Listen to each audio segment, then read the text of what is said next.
উনি যদি মনে করে যে আমার ছেলের বয়স আমি এর সাথে কথা বলবো কেন? মানুষের তাকে কথা বলবো, রাতের মানুষের না তার কথা করতে থাকি। আমি ওনার কিছু করি না, একটানা কোনো কথাই ওনার লাগে এই সময় বলছি মিলের একদিন এমনি ইচ্ছা মতো গালাগালি কি মনে করছিস, তুই মনে করছিস তুই সাড়ে শেখ হয়েছিস না, তোর মতো হলায় নাঙ্গ আছে তোর বাপের পৌঁছ জানি কোর্টের তার মাসে পড়া আছে নাকি আমরা মাইছি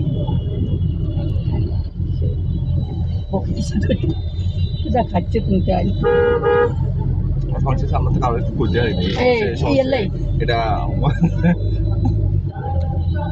এটা লেট তো সারাদিন সাঁতার পেয়েছি মাথায় যাতে আমার কথা রাখে দেখতে আবার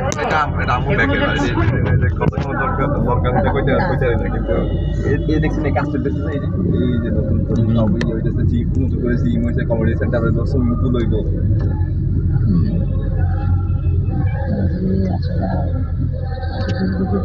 আমি যে সময় 20-30 লাখ টাকা করে বামে তুমি কি সুপার মার্কেটে কত বাড়াইছে? কত বাড়াইল আমার 50 আমি নিয়ে একজনটা কোন খালি এই আমার লোক এই সুপার মার্কেটে ঢুকতে পারে আগের বার সুচি আপু আর ভাইয়া এই যে আপনারা অটো দিয়ে আইছিলেন মনে আছে? সুপার মার্কেটে আমার কথা ছিল মনে করেন যে আমরা অটো দিয়ে যাবো, ভাইয়া গেছিল আমি আবার সুপার মার্কেটে ঢুকবো।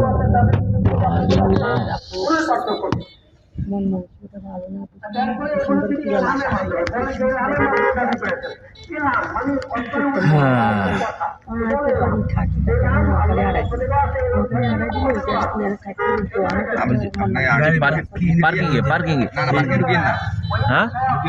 সামনে মাঠ আছে তো কিনলে পার্কিং কোনখানে আমার এনে নামাই দিই সামনে যে গাড়িটা আস্তে আস্তে সামনে খালি জায়গা টাকা আছে আচ্ছা আছে আমার ফোন দিয়ে না তো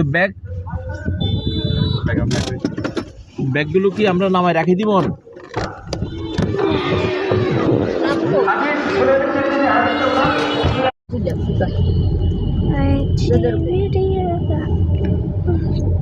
উনি যদি মনে করে যে আমার ছেলের বয়স আমি এর সাথে কথা বলবো কেন? মানুষের তাকে কথা বলবো, রাতের মানুষের না তার কথা করতে থাকি। আমি ওনার কিছু করি না, একটানা কোনো কথাই ওনার লাগে এই সময় বলছি মিলের একদিন এমনি ইচ্ছা মতো গালাগালি কি মনে করছিস, তুই মনে করছিস তুই সাড়ে শেখ হয়েছিস না, তোর মতো হলায় নাঙ্গ আছে তোর বাপের পৌঁছ